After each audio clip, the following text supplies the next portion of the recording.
and let people in. Okay, Deb Wade.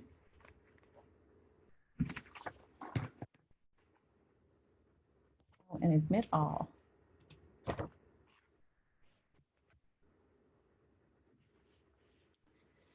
Good morning, or almost afternoon. I am glad you are all able to join us today. I see some familiar faces, and it's exciting to see many of you over and over again, and see some faces I haven't seen for a while. I see a Sandy Hamilton, and that makes me happy. Yay, in a wave, that good. We are still pouring people in, and Deb, I guess they're coming in, even though I've turned off the waiting room. So if you just kind of monitor that. Will do. Wonderful. And we will be getting started in just about 1 minute. And I am going to start sharing my screen and move my papers here. Good. Okay, well, welcome to the 5th out of 7 Tech Tool Tuesday. And today we're going to cover some of the basics of Screencastify. So as you are here to join us, please go ahead and add your name in the chat box. Tell us where you're from. Tell us what grades you teach. I do just want to share one warning. I know I have a grandfather clock. It goes off at 12:02 instead of right at 12. So I will try to talk over that, but I'm sorry, I'm not able to mute that. And it is 12 o'clock, so we'll get started. Thank you again to all of you who are joining us today. As I said, this is the 5th of our 7 Tech Tool Tuesdays. And today we're talking about Screencastify. And let's get over here. I will make sure that you have access to this slide deck. When this is finished, you'll receive an email, a follow-up email. That way you are able to follow some of the step-by-step instructions and access all of the links. My name is Karen Leonard. I am the Director of Education Technology and Computer Science here at the Oklahoma State Department of Education. I have taught grades K through 8 in a variety of subjects in Ohio, Georgia, and Oklahoma. And I am blessed to be here now at the State Department of Education and hopefully providing you with some tools that will help you as we enter what will be a very unique school year. My email address is here. I did not put my office phone number there because we are still working from home, and the fastest way to get any response from me is through the email. I would also like to introduce our moderator for today. I have Deb Wade. She is our Elementary English Language Arts Director. She will be here monitoring the chat box and will help answer questions. Any questions that Deb is unable to answer, she's going to share at some of the breaks, and we'll make sure all those are taken care of. Well, after spending numerous hours and hours and hours in virtual sessions, either through Zoom or Google Meet, I just wanted to make sure that we all start off with the same session norms. So please be sure to remain muted to decrease distractions. It really does. We have family members walking in and out. It just makes it a whole lot better for everyone listening if you're muted. But there's that clock. I will talk over that, but please be prepared, present and participate. Please use that chat box to post your questions and share them in that chat as a parking lot. Okay, during today's session, we are going to cover 3 things. First, we're going to learn how to install Screencastify. Then we're going to learn how to use Screencastify. And then I'm going to be sharing some screencasting usage ideas. So I guess the first question to answer is, what is Screencastify? I do want to set just a general knowledge bit of information right now is Screencastify is a Google extension.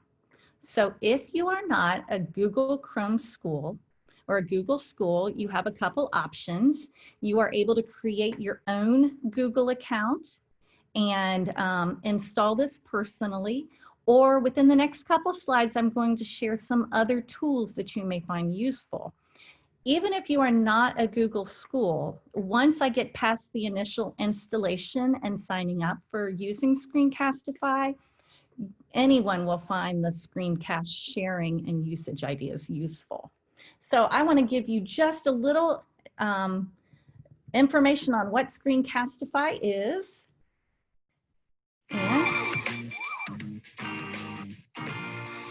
Screencastify is a really simple way to record screencasts from right within your Chrome browser. Once you've installed our extension, click our icon and choose whether you want to record your browser tab, entire desktop, or just your webcam.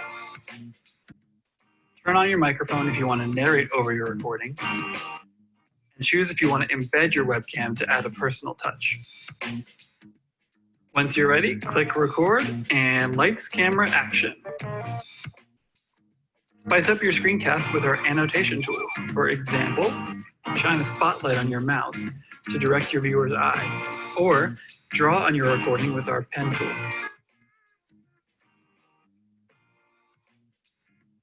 You can toggle your webcam on and off during a recording and change the location, size, and shape of your webcam.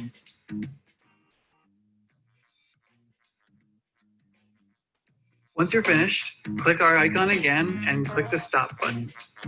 Your video will automatically save to your Google Drive. Then you can rename your recording and share it either by grabbing the Google Drive link or by publishing your video directly to YouTube.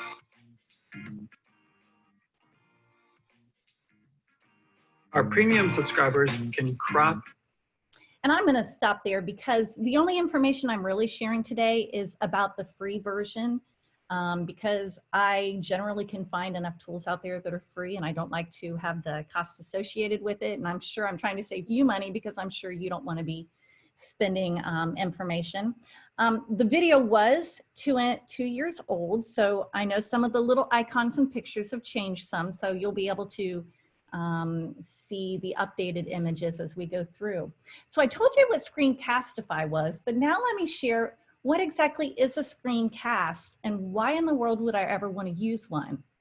Well, a screencast is a digital video recording of your computer screen that contains audio narration.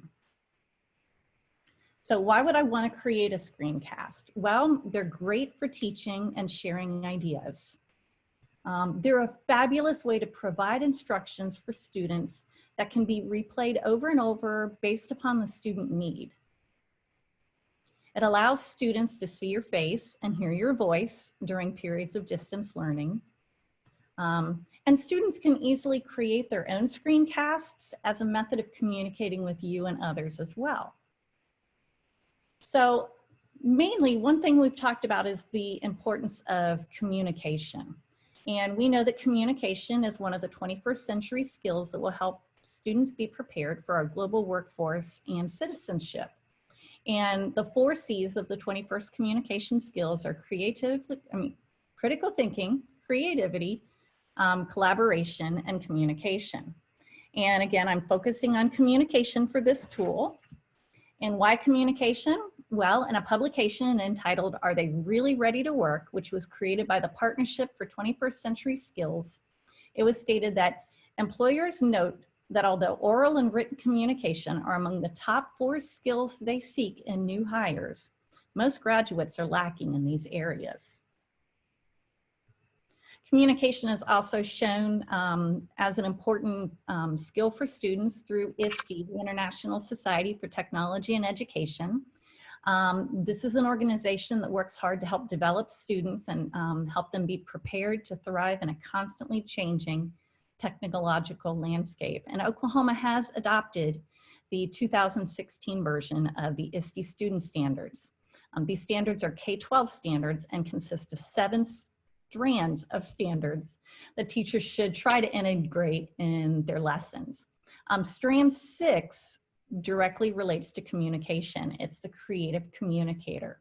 Students communicate clearly and express themselves creatively for a variety of purposes using the platforms, tools, styles, formats, and digital media appropriate to their tools.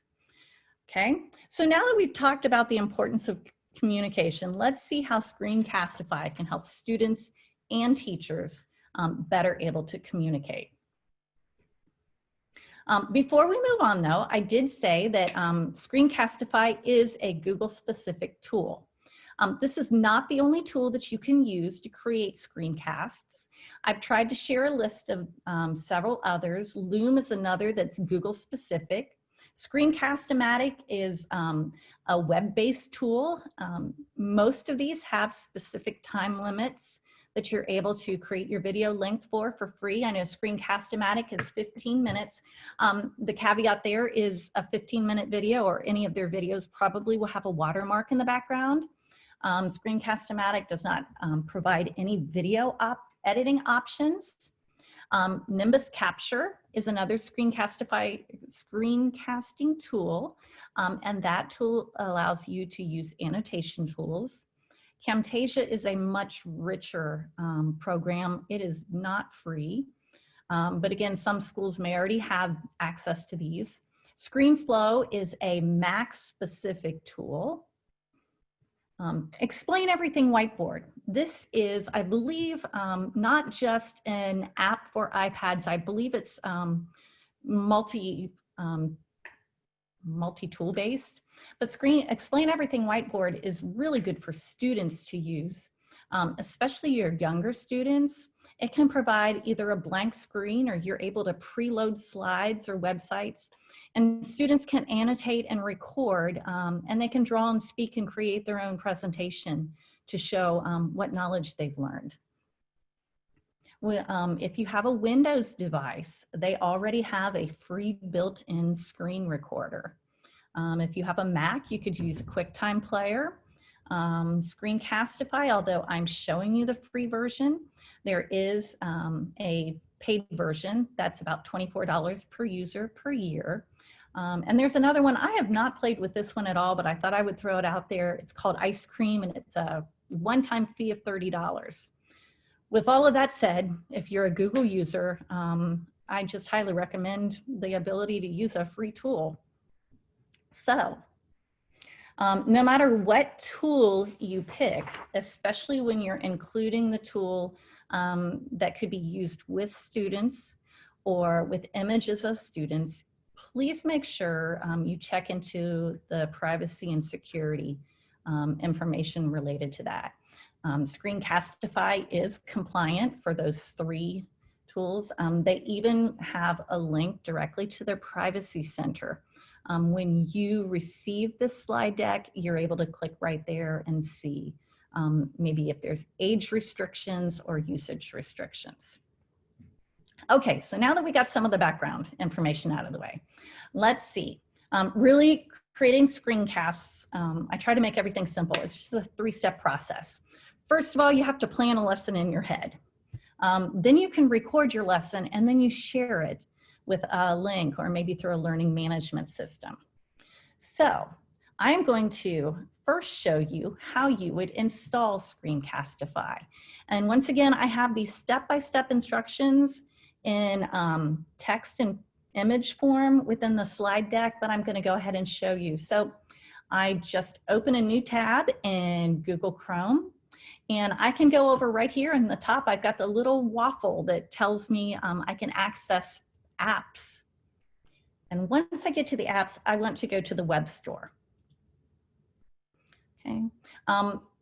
Screencastify is an extension, so I would want to make sure that I have extension selected, and then I'm just going to type it in, Screencastify. I already have this installed on my Chrome account, so now I just have the opportunity to rate it, but if you have not, you would see Add to Chrome. And once I do that, I'm going back into my slide deck so I can show you a couple of the things again. So it shows you where to find it. There's even a direct link to the web store if you don't want to go through all that fuss. And once you have it installed, the little tool will live right up here by your URL address bar. You're going to see a little image that is, it's an arrow with a video camera in front of it. I know that's a teeny tiny image. I wanted to make sure I could show you the entire thing so you would see exactly where that is.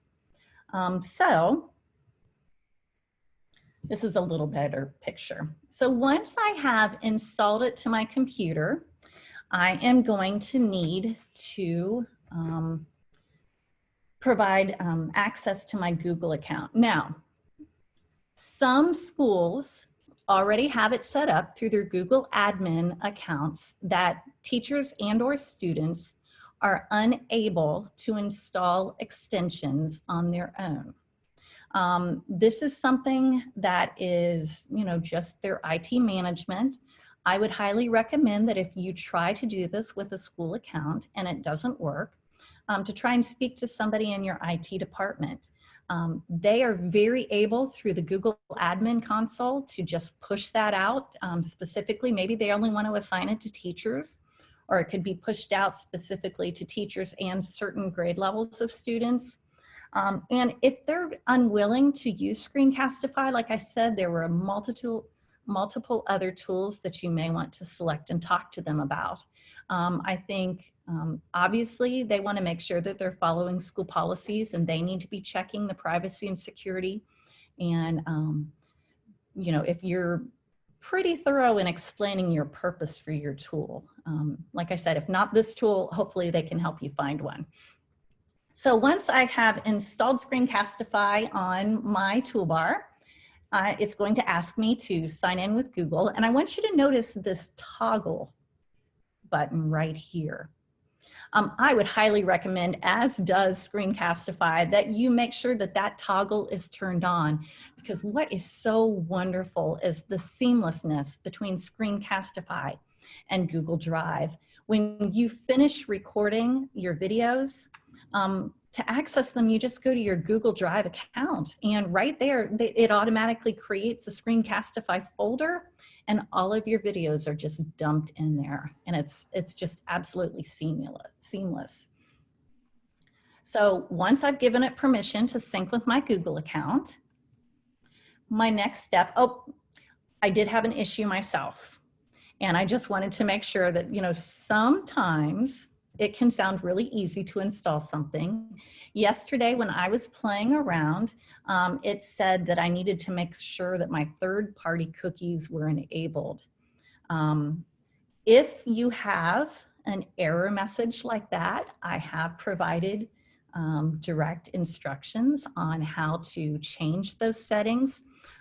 You may also choose to ask somebody from your tech department or email me, and let's see if we can find a workaround for you as well.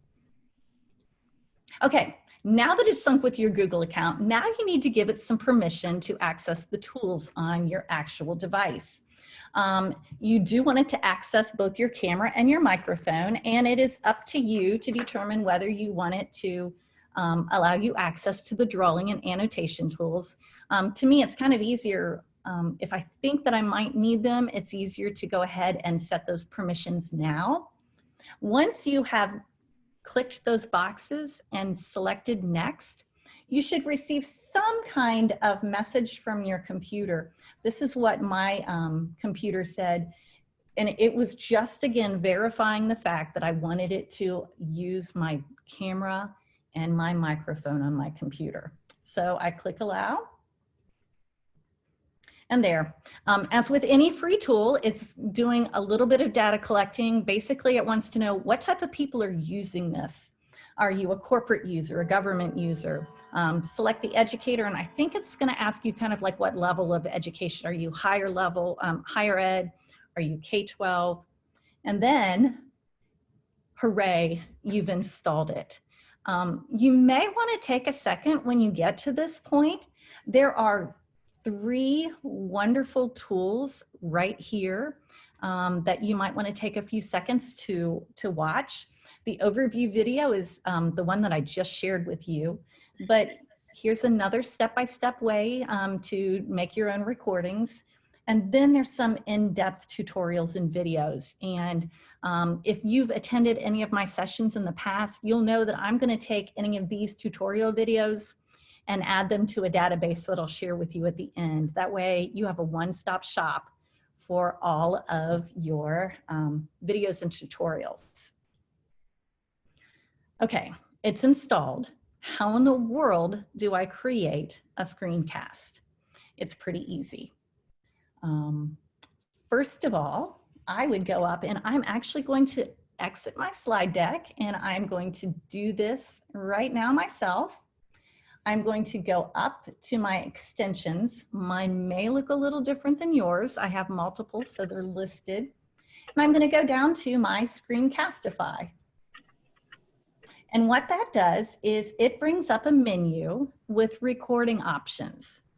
And as that video at the beginning shared, please, if you could make sure that all of your speakers or microphones are muted, that would be wonderful.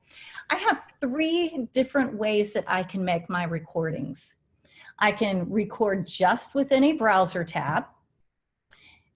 I can record my entire desktop, or I could do a webcam only. And I'm going to go through and talk about each one of those individually. So if I'm going to record a browser tab, I'm going to see if I can shrink this just a little bit so I can show you. Oh, you're not seeing my background, but maybe you'll be able to see it with the recording. So I am going to say Screencastify. I want to record my browser tab, and I hit record. And it is wonderful. It is giving me a 3-second countdown, and right now it is recording only that information which is in my browser tab. And I can see that I've already set up my little tiny webcam. And when I'm finished with my recording, I can go right back up to my extension and press pause or stop. So the great thing is, if I want to make a video, I am able to pause it, because sometimes when we're creating a video, we need a little break to get our mind back into to where we want it to be. And then you can actually stop it. Or maybe you start off and you're like, this is horrible, I'm just gonna trash it and start all over again. As you can see, a new set of tools have popped up in my window. This one right here that says Open in Editor is something that's only accessible if you have the premium version. So if you're a person that does want to be able to go in and edit or shorten or crop, maybe a premium version, but for the most part, it's pretty easy just to move on. Right now, I created a video and I can immediately share it. I can copy a shareable link and send it in an email or post it within a learning management system. It does say that there's some more options there. Right now it's set that maybe only I can view the video, or it will take me directly to my Google Drive so I can see it in the folder with other videos I've created. Because it is a Google extension, it is seamless. I can automatically share it within a Google Classroom. Click there, select my classroom, and it slides right into a specific course. I could publish it on YouTube if I want to share it that way. I could get an embed code, and this is pretty cool because an embed code allows you just to embed it in a website. So if you've got a class website, or if you are sharing something that you want students to be able to refer back to, maybe as a reference, you can plop that video in there. Or I can just download it to my computer, my desktop, and maybe I want to do something else with it and I want it to actually be my file. So that's all it took for me to record my, just my window tab. I'm now going to go and show you what it would look like if I record my entire desktop. So basically, same thing. I click desktop, I say record, and this time, if you can see, it is going to allow me the ability, again, my countdown, to record everything on my entire desktop. And like I said, it's probably not viewable or visible to you yet, but when I stop the recording this time, if I were to play it back, you can see now that I've got everything on my desktop visible. Now you might be asking yourself, why in the world would I want that? Well, think if you're trying to teach a student or maybe even a parent how to access different tools or maybe find a website or how to open multiple tab windows at one time, people are able to see beyond just that window that you have open. I could go up here and say, well, up in your Chrome, I want you to go to File, and then I want you to go to View or change the settings. So it allows me to share a whole lot more information. But I do want to caution you on that. If you are recording your entire desktop, please remember that anything you have on your desktop can be seen and visible. So if you have files, maybe test files that you don't want students to see, anything that's open, if you have your email open and a little notification message pops up, and maybe it was a confidential piece of email that you would not want to have that, even that notification be shared. The great thing is, and you may not see this as a great thing, Screencastify will only allow you to create 5-minute long videos. So that's great because you haven't recorded a 20-minute video and something pops up and you're like, oh no, now I have to start completely over. 5-minute videos are short, sweet, easy to recreate if you have a problem. Okay, another way that I could use Screencastify was just for the webcam. And when I record using webcam only, this is where I am able to talk just as I am with you right now. And so when that one is stopped, you're going to see it pops up and I can just talk. Maybe I want to communicate with parents and share an update on some of the things we've done in the classroom. Ooh, that's really horrible. So there's multiple things that you can do and different reasons for creating your videos. You also notice that there was a little embedded webcam option. As we saw in that introductory video, it's possible to record both the screen and have an embedded video of the speaker. I know that that can feel kind of awkward because right now I can see my little embedded video and it looks like I'm talking to myself. And when I first started making these recordings, I really didn't want that to be there. The more research I found, it shows that when people are viewing your video, it can create more of a community. And especially as you're working with students, you want them to see your face and hear your voice. In fact, there was a research study done in 2014, and researchers found that some of the most effective instructional videos incorporated some element of the instructor speaking directly to the camera. Okay, so we've talked a little bit. I'm going to pop back into my presentation. And like I said, you can see all of these instructions right here. When I hit record, I also have the ability to use some different tools. If I use this top left one here, it kind of draws a little halo around my mouse as my mouse moves so that I can focus the viewers to look in certain areas. I am a person that when I'm presenting, my mouse flies all over the screen. You may have noticed that. I'm sure that's probably distracting. It's just kind of a habit.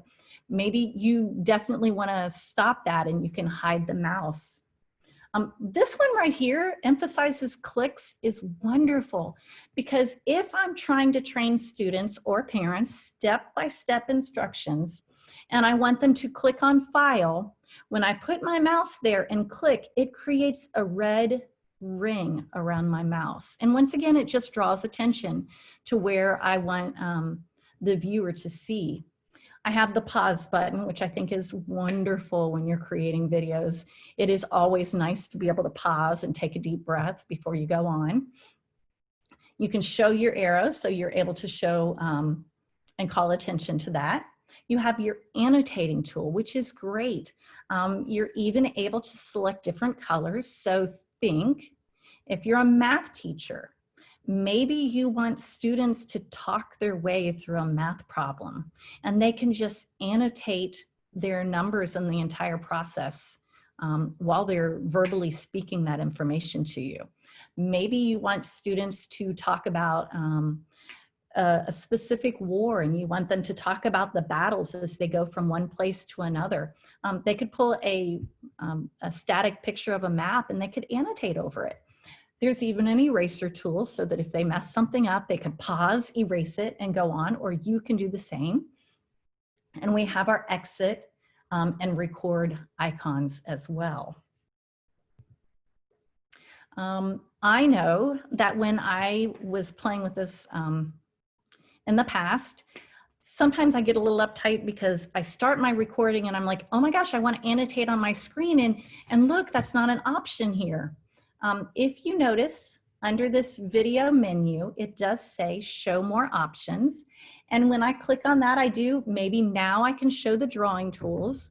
And if you notice, by default, I have a 3-second countdown from the time, oops, I press my record until it actually records, but maybe I want it to have a longer pause, and I can change that countdown from 3 seconds to 5 seconds or 10 seconds as well. And like I said, you can show the drawing tool. There's one other tab I wanted to draw your attention to, and as you can see, these two are turned on and this one is turned off, but your tab audio. Your tab audio is any sound that occurs from within your computer's browser tab, and it plays on your computer speakers. For example, that video that I showed you earlier, if I were to play that and this tab was not selected, there's a good chance that the audio from that video would not be recorded as well. So if you are showing students how to navigate from a video and you want them to be able to hear that, you want to make sure that that tab audio toggle is turned on. Okay, so you've created your recording. Where in the world is your recording? I referenced this. This looks fabulous. It's right there, open in editor, but that's not going to do you much help if you're just using the free version. So again, because it is seamlessly integrated in Drive, if I just go to my Drive account, I notice that there is a folder right there that's automatically been created for me. And when I click on that folder, all of my videos are right there. If I forgot to rename my video, like right here, I did not, I'm able to right click just as I would within any other file in my Google Drive and rename it. I'm able to right click and get a share link from there. And I can also either view it or download it specifically from my Google Drive. If I want to share it immediately, which sometimes is great, you want to create a video on the fly. You want to send it out quick. It's very easy to do. As I said, it integrates with Google Classroom. Maybe you want to publish it to YouTube. Here's a really awesome one. You can generate a QR code that will take users directly to your video. So think if you have the littles, and this is something that you could hang in the classroom. You could generate the QR code, print it out, and maybe tape it on a table. And when students come into a center, they're able to scan the QR code with an iPad and listen to your directions. And it's just a really quick, easy way, especially for littles or for parents.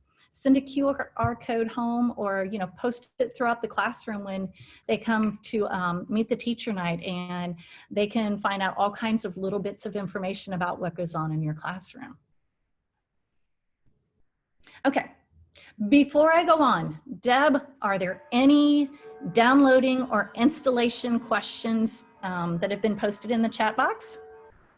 Well, first of all, you have an amazing network here, because a lot of people have answered questions before I even needed to ask you. So a couple that have not been answered yet. Tracy asked if video can go straight to Seesaw.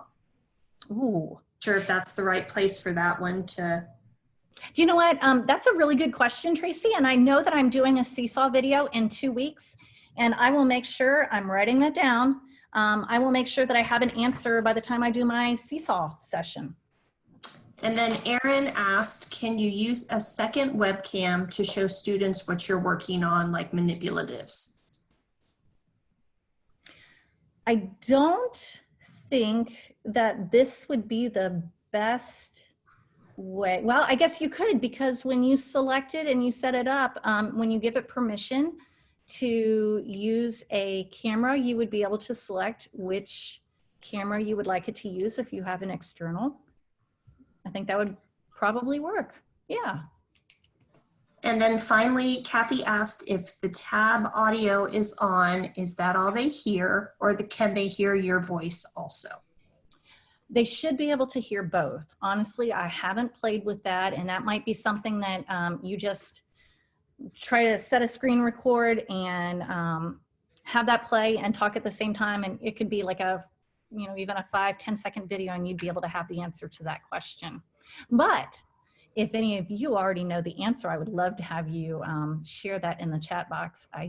Honestly, I think the chat box is one of the best ways to learn information as you go through these sessions, because not only is the presenter giving information, but so many of you have such varied experiences and vast knowledge, and I love the fact that you're sharing with each other. That was it. Okay, so now to the fun part. How in the world can I use this with my students?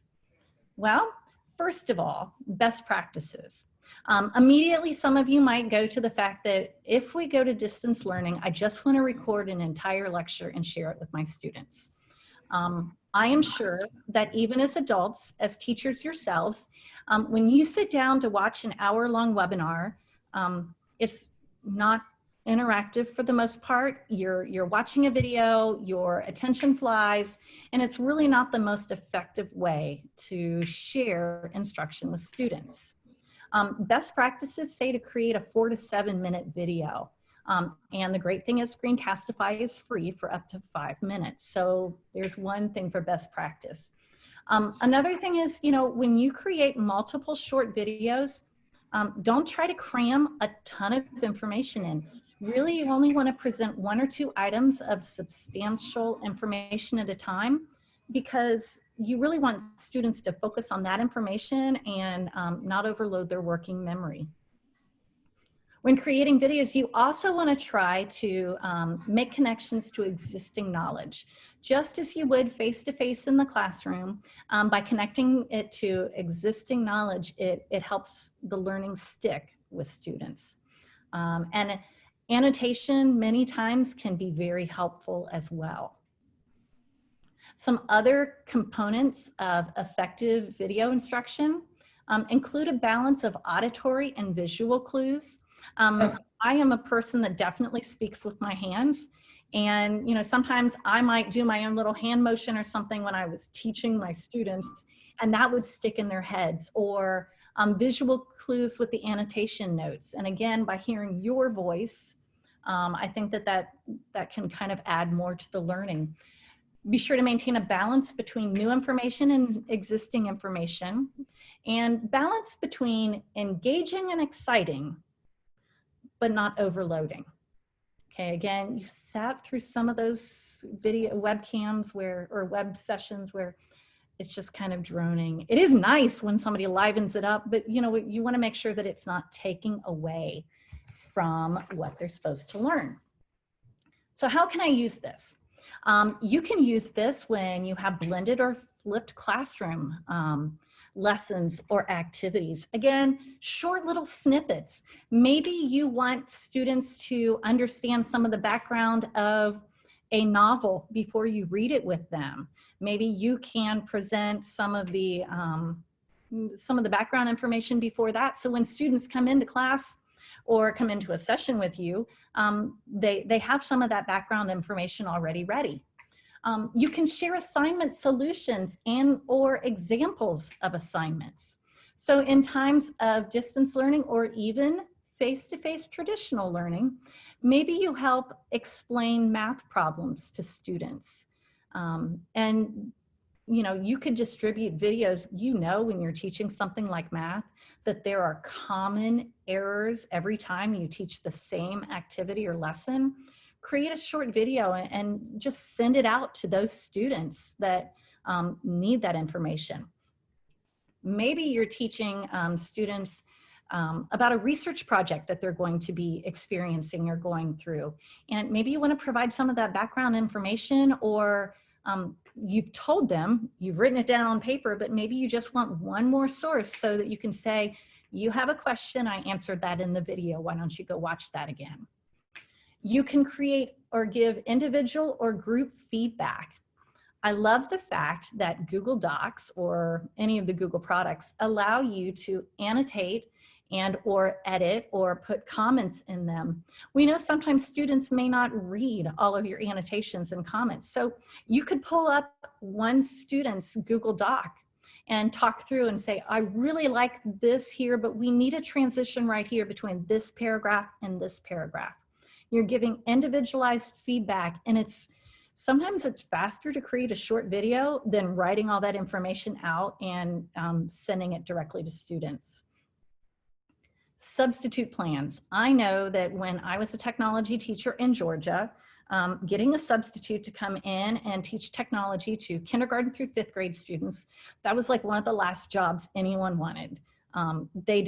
Substitutes may not have felt comfortable themselves with technology, and here I've got a group of children in a technology environment. I would often record my own substitute videos. And what I did is I shared it with students through Google Classroom at that time, and they were able to listen to the instructions directly from me. There was not a lot of miscommunication. Well, the substitute said to do it this way. I was able to share the information, and if students needed clarification, they could go back and watch the video again. Or maybe I wanted to create some welcome to my classroom instructions or videos for substitute teachers in general. Maybe a QR code, and they can scan it with their phone and kind of see maybe some of your classroom rules. You could even create short videos to provide student-specific feedback to parents. Maybe sometimes you really need to meet with a parent and your schedules just can't coordinate. I think that while a phone call might be good too, it might be kind of nice for them to see your face. And you know, if you're sharing and you're smiling, there might be a different perception instead of just hearing a voice on the phone. Okay, well, 2 weeks ago, I found this book called Awesome Sauce by Josh Stock, and I read it all in one day. And the reason I got it was creating videos to inspire students, engage parents, and save you time. So some of these are ideas that Josh shared in his book. Instead of reading the daily announcements, I know the school I taught in before had building-wide announcements, but some schools may have classroom-specific announcements. Josh would sit down at his desk or with his phone and record the announcements really quick, and that way he could share them with a smile. While those are going on, students could view them on their own time, and sometimes it even allowed him to meet with students one-on-one during that time period that he might be caught up just sharing the announcements. He was able to set the stage for the day. He could share the mood or the theme. Maybe he had some music that he was going to use as a hook for activities later on in the day.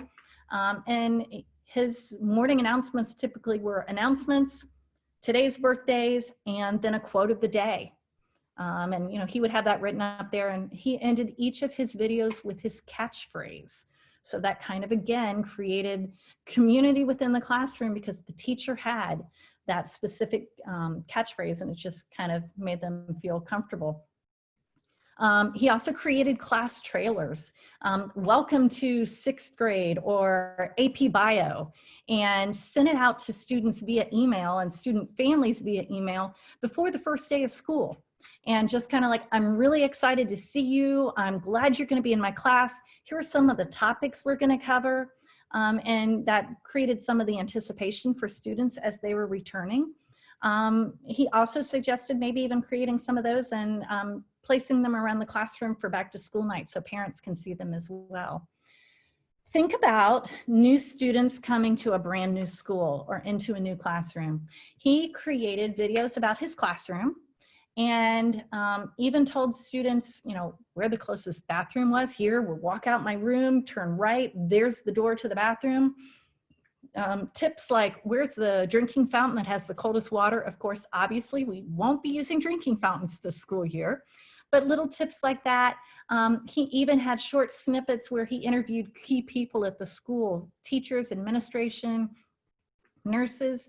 And so that when students new to the school came in that first day, they had already seen some of those faces and felt familiar and didn't quite feel as lost. Maybe at the start of school, you want to send an introductory video to parents introducing yourself. I mean, they're giving their child to you for multiple hours in a day. In some cases, multiple days. You might spend more time with their children than they do. And it just kind of provides them a little bit of background. And it's not just a written note. It's, hi, here's my personality. Here's who I am. Maybe you know you're coming up to a difficult time in the semester. Maybe it's prior to a test, or it's just been an overwhelming week, or the concepts that you've been sharing have been a little more difficult. You could create student pep talk videos. Again, I am not talking anything intense. It could be me turning on my computer and saying, hey, I understand y'all are having a rough day. Here's what I want you to know. I think you're awesome. And really, 2-3 minute video, you saw how quick it was. I can click it, share it in Google Classroom, and it's right there. And just provide some of that comfort and community that sometimes we're looking for.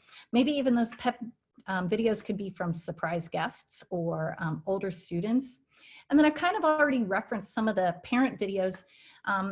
If you're unable to meet with parents face-to-face, maybe create a parent-teacher conference video, or when parents come in to meet with you during parent-teacher conferences, it would take 2 minutes to create a joint video, the parents and you saying, we believe in you. You can do this. Here's something that we like about what we've heard in this parent-teacher conference. And it just is a quick uplift for the students. You could create a video and send it out maybe once a week. Here's what we did in class today. You know, as our students go home and parents say, what did you do in school today? And students say, nothing. Sometimes it gives the parents some talking points, something that, here's what I heard you were doing. Do you want to tell me about that? Students, depending upon the age and the privacy and security settings within the tool you select, maybe they need to have some speech and language practice. And by creating a video, it's not just them talking. Maybe there's a purpose behind that video and they share it with you and you're able to keep that as a portfolio of their progress. Maybe instead of having them complete a test, maybe they can do comprehension or reflection exercises and share a video providing an overview or a complete understanding of a concept. And we know that some students are much more verbal and able to share greater detail using their verbal skills than their written skills. And you know, maybe they're doing an interactive slide presentation and they're going to share their screen and kind of talk through stories. I know many of you come here and not only do you want to learn about what it takes to use a new tool, but if you're interested in using a tool, you just want some ideas. I'm trying to make sure that I add as many of those as I can. If you're actually on within Screencastify, there's a resource tab, or you can go here, screencastify.com, education resources, and they have multiple ideas. Here's another. I have not proofed all of these. I'm not saying that they tie in with our Oklahoma academic standards, but you know, sometimes we get ideas from what we see others doing. So 50 ways to use Screencastify, 25 ways to app smash and use Screencastify with other Google apps. They also have collected ideas and shared stories of how other teachers have been using their tool. Oh no, there we go.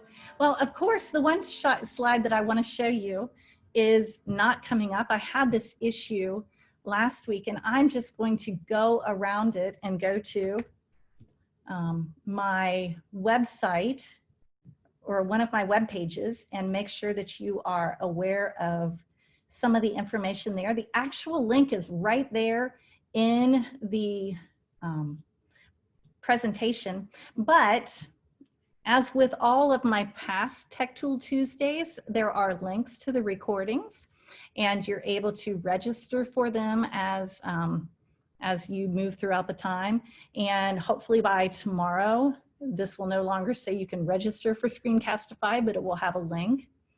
But down here is a tutorial database, and I have set up many different, there we go. It's gonna let me show it now. No, it's not. Well, I have shared many of the same tools that I've talked about, and if you scroll on down, you're able to filter, and let's say I only want to see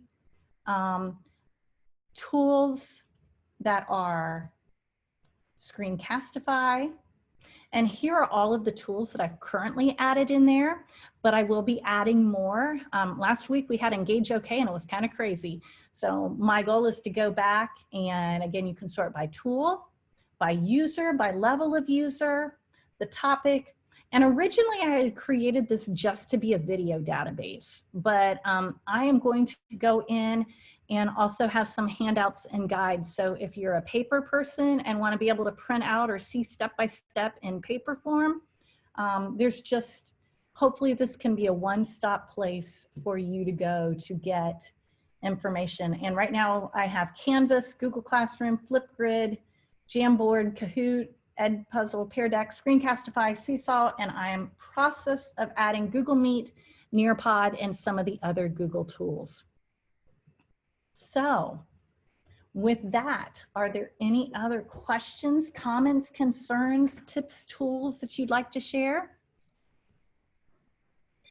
Teresa asked a good question that I had as well. With Loom, I can tell when a student has accessed it because it gives the name of the student. Will this give the name if we put it in Google Classroom? If they watch it, that we know? That is a great question, and my gut response is no. You would know that it's been in their class, but I cannot guarantee, I don't think I've seen a way that you can do that. That's interesting to know about Loom. I didn't know that. Thanks. It does. You're welcome.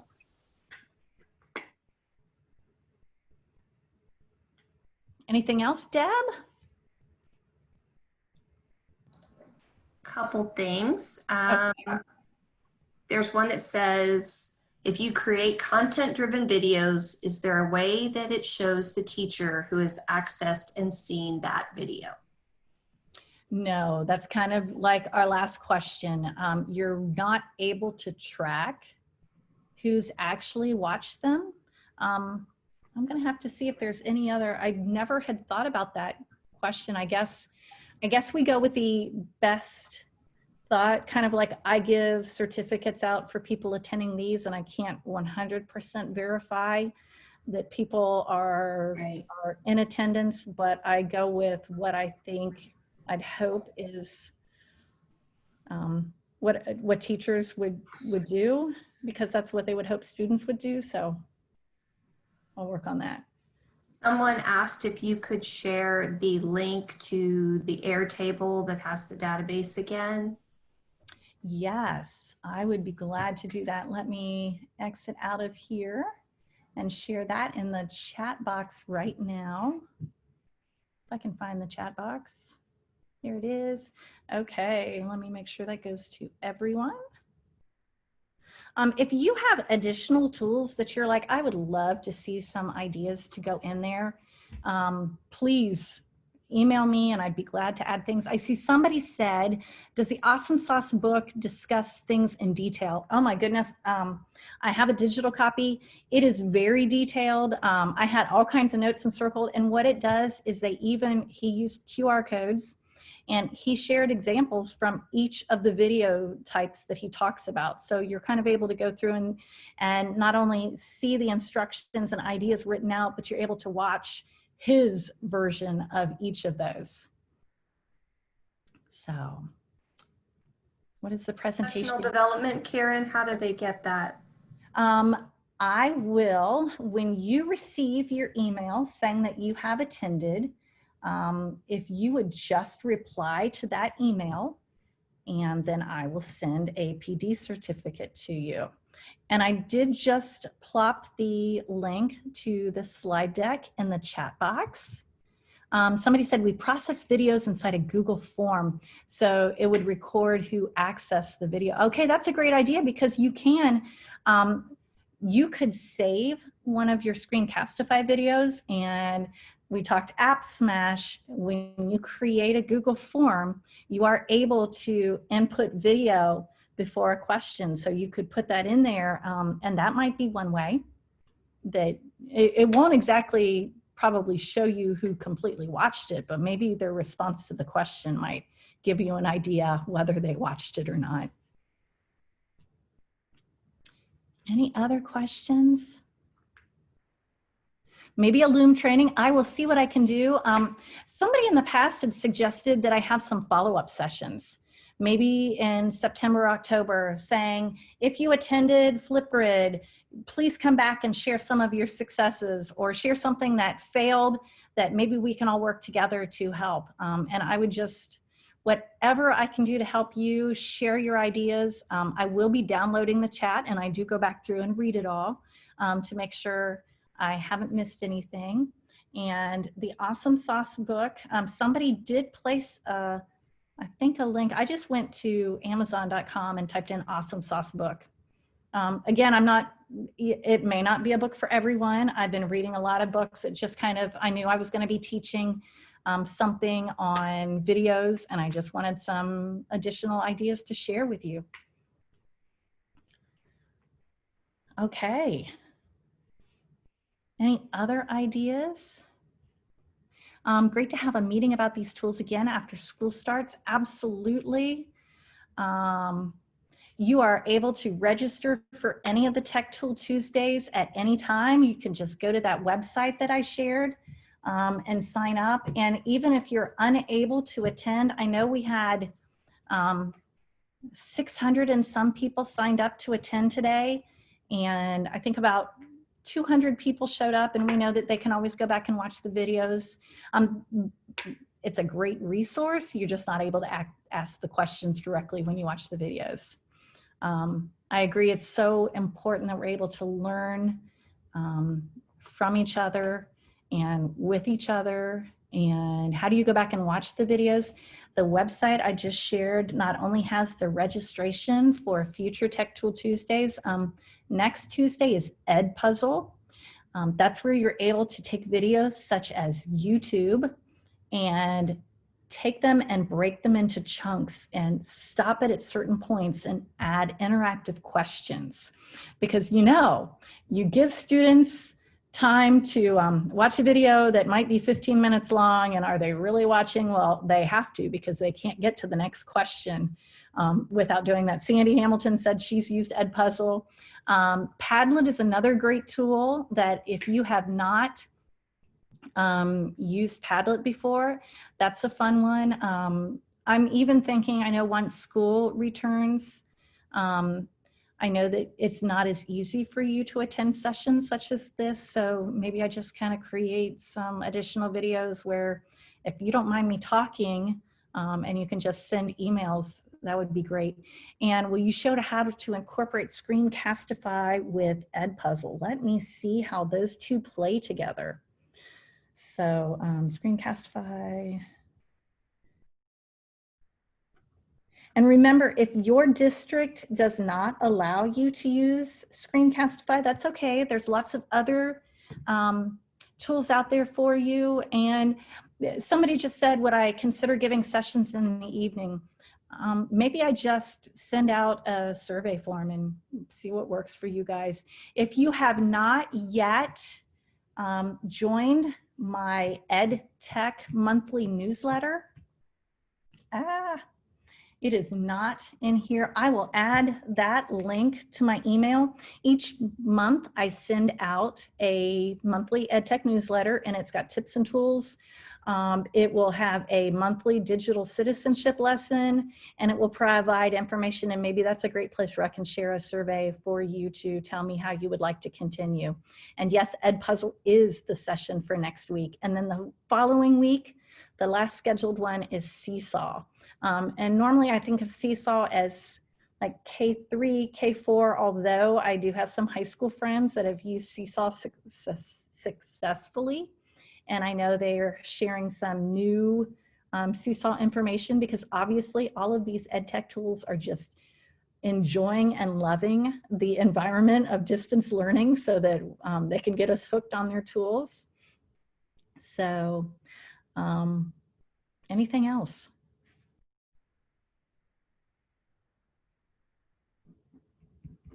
Okay. Just a lot of really good comments. Y'all are just so sweet. And I'm just so thankful that you take the time out of your day, out of your summer to attend. And sometimes when you're learning about these tools, you don't have the ability to use them right away. And sometimes it's if you don't use it, you lose it. So please be sure to email me or go back and read one of those tutorials or see something, and you know, just again, pick one or two tools that you and your students become very comfortable with. Because although I'm putting out, 7 of these, pick 1 or 2 and become more of an expert in that. And then if you feel the need to add on from there, you can. So, okay, well, thank you so much for joining us today. I'm very thankful, and I hope you all have a wonderful afternoon. See you next week.